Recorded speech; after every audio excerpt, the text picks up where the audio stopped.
Good morning, good afternoon, good evening, good everything, wherever you are. Yes, on the planet called Earth, hearing me. How are you all doing? How has it been with you? Yeah, it's been amazing this season. So amazing. I am super excited, I must tell you. We're here again. Like, the way we always say it, this is that space. It's my safe space, the space where we come in to lean on one another's experience and forge a positive path. And each time I come in, no matter what it has been, but the minute I come into this place, this space, I feel like I'm somewhere. There's this energy that comes with it and all of that. And knowing that you are there gives me so much excitement. And yep, it's been wonderful. The year has been flying, just like yesterday, we all screamed, Happy New Year 2023.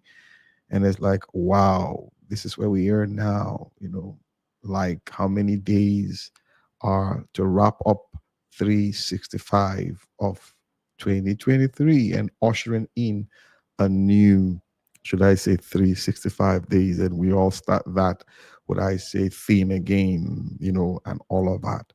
Well, I'm here. Yes, I'm here. And I've come to like share one or two things with you and also more or less like to position us for the future. Yep, for the future and all of that. What is ahead of us, staring, looking at us like that. But today, what are we going to be talking about? Yep. You're itching to hear. Well, I'll let you in. Our thoughts and our thinking. Yep, our thoughts and our thinking. The came to my mind or that came to my heart was yep, thinking, thoughts. Are they the same thing or are they different? But before I start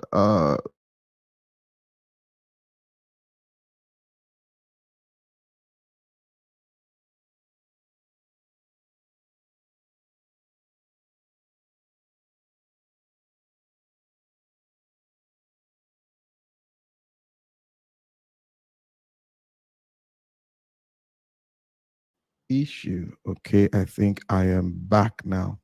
Yes, I remember growing up, you know, I used to see this book on my dad's table each time I go in there to like maybe clean up, do one or two things or whatever. I see this book on his table, and that is Think and Grow Rich by Norman Vincent Peale. For those of us who have come across the book, you should know it if you're within that space. Think and Grow Rich. And I looked at it, as a child or as a teenager, as the case may be, was like, think and grow rich. How? Does it mean that the minute you begin to think, you become rich? I was just processing all of that. So, you mean if you think, you will grow rich? As a child growing up, well, I didn't see that happening. But, maturing and pursuing goals in life and all of that, I began to see things differently, you know, and come to look at it again. What does it mean to have a thought? And what does it mean to think? Because for a while you will think thoughts. Yes, for a while you will think thoughts and thinking. They are the same thing. Actually, they are not. They're, would I say, they're different. And the main difference here is that although thoughts, are self-arising, thinking is a choice. It is something you can choose to engage in or not. And the best way I can approach this was, when I was reading the scriptures, I came across this path somewhere in Habakkuk. when he was talking about the future, his encounter with Jehovah, he was talking with God and all of that. He said, I will sit on my watch.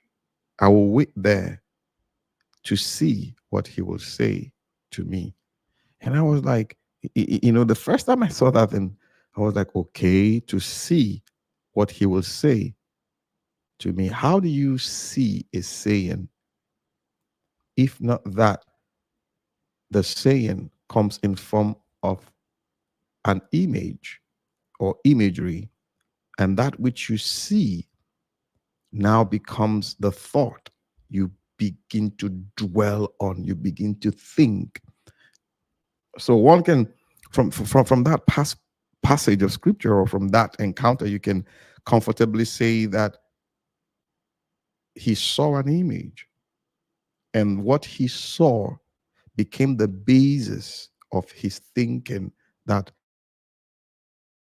is, thinking is a process, why thoughts are like, would I say, the material that fuels our thinking, that process.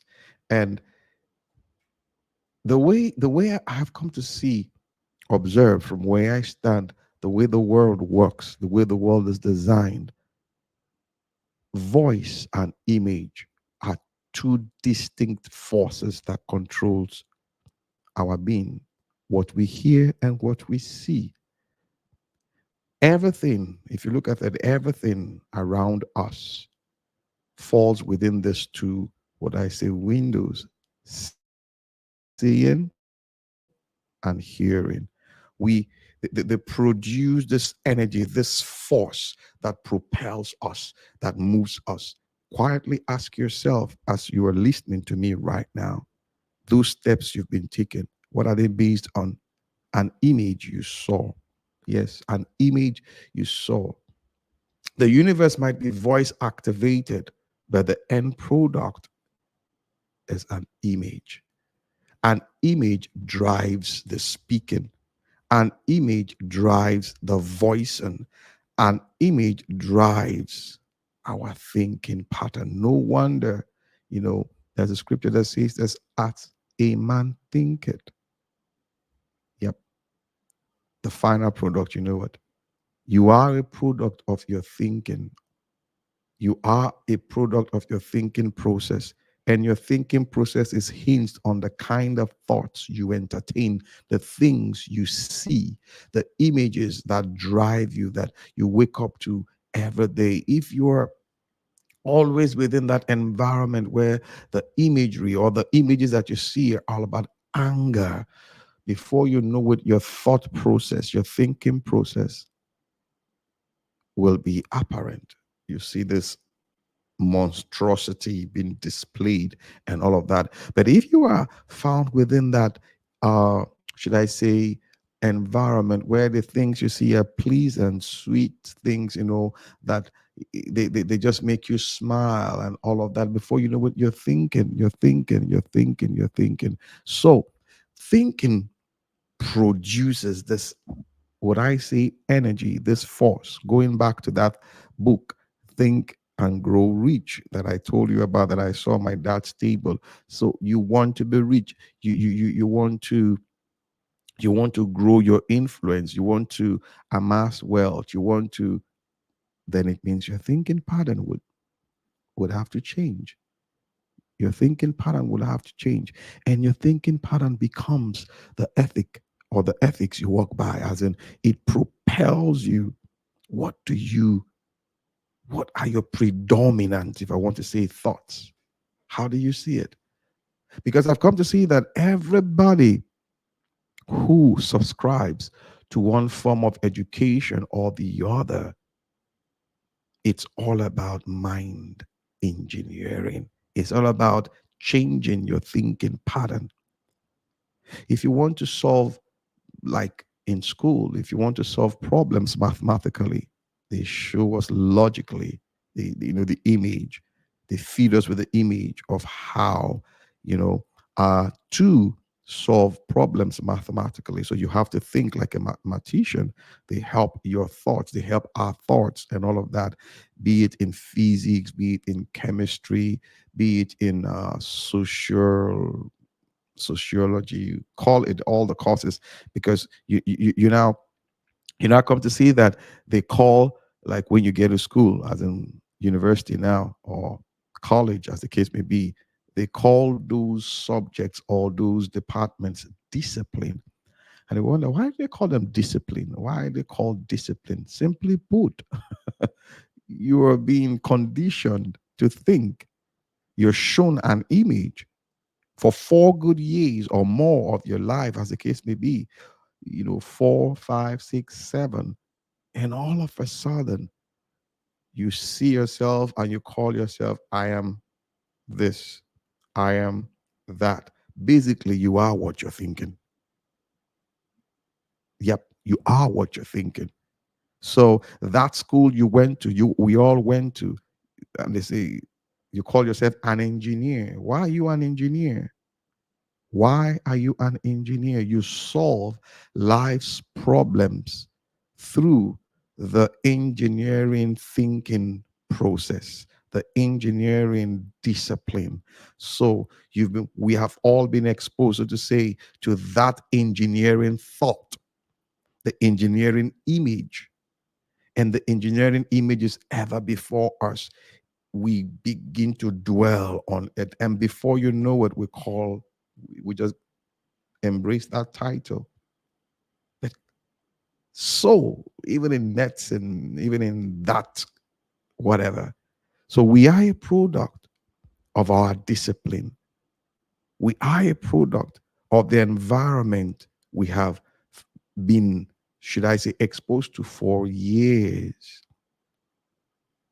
So, he said, I will wait to see, or rather to see what he will say exactly, to see what he will say. So even in our interaction with God, even in our interaction with the divine, even in our interaction with that dimension, it's about what we see. Have you been in this state before? You got an image, and like an artist, you've been dwelling so much, and you are trying to interpret what you have seen, the image that you have seen. You are trying to interpret it, and you're looking for the right word.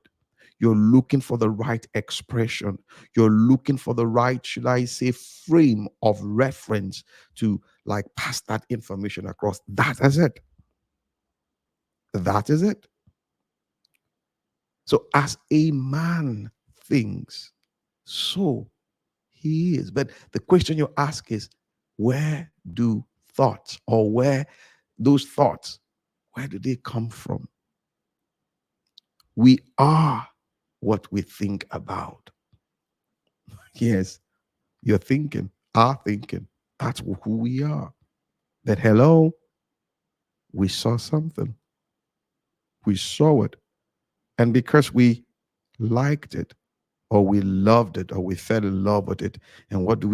We begin to process it. We begin to like look into it, consider it again and again and again and again and again. And each time we dwell on it, each time we think about it, it's like portals within these images open up to us, and we begin to see what I describe as the space within the spaces. Like we begin to see things, and we begin to like unearth them. We begin to like draw, and we begin to like bring it into reality, tangibility, and we change our world, our thoughts, and our thinking.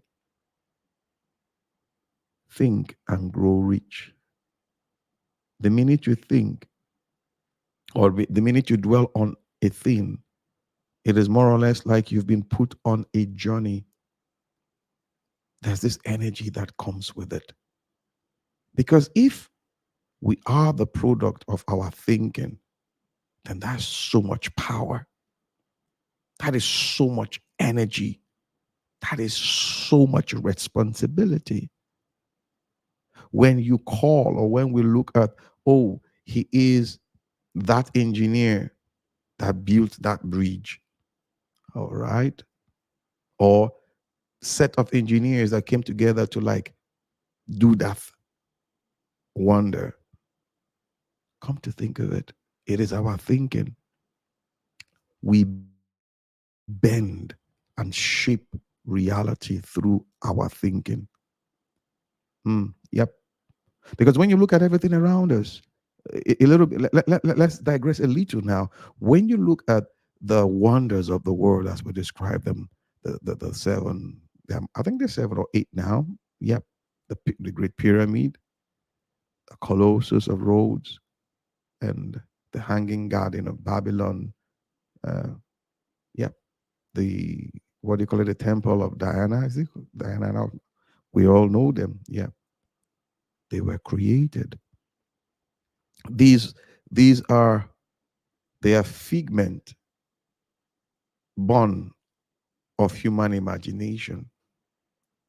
And it's like in that dimension, we begin to draw so much energy and we shape shift or we bend our reality to express this. And sometimes people come to like, these things were not done by human. No, they were done by human. Listen, we were made after his image, his likeness, and form. Yes, Jehovah, divinity. Listen, he said, let us make man after our likeness, our image, and our form. And he is, he just, he said, let there be light. And there was light. He's a creator. He's the creator, yeah. So are we. We were made after his image, his likeness, and his form. So there's so much power within us that the minute we have an image, we just want that image to be tangible. We want to touch it. Literally, we want it as in the material. And all of that happens through our thinking process, our thinking pattern.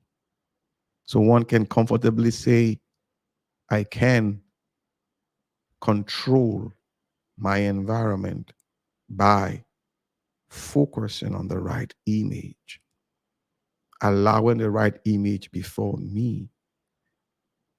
But you know what? Like we say, the bird, you can't stop the bird from flying across your head or your house.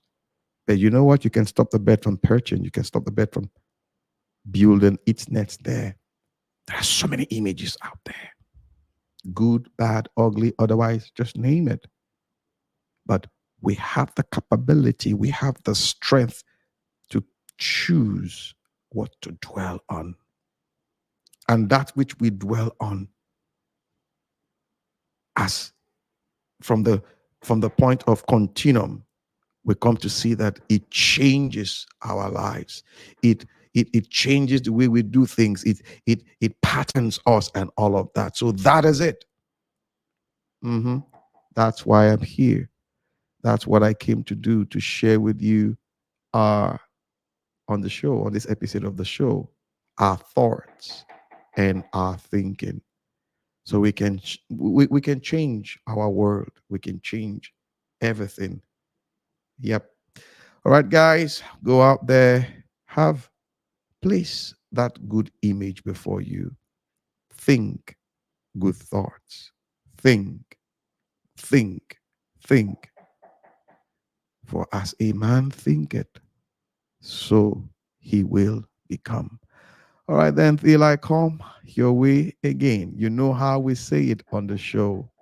This is the space where we come to lean on one another's experience to forge a positive path. Till I come your way again. Bye for now.